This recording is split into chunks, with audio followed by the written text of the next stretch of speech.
Welcome back to another technical deep dive here in the debug zone.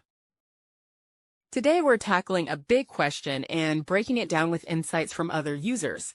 Hopefully this clears up some misconceptions and helps you get the answer you need. So buckle up, stay a little curious, and let's jump right in.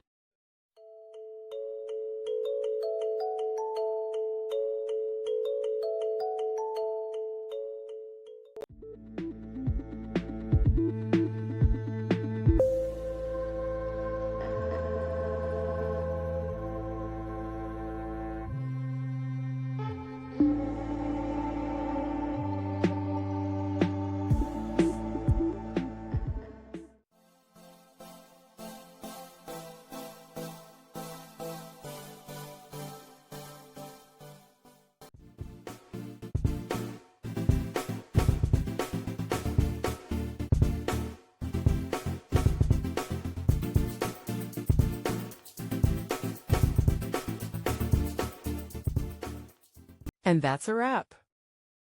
I hope you found the answer you were looking for. If you did, take a second to hit that subscribe button. It really helps out. And let me know in the comments which solution worked best for you. See you next time in the debug zone.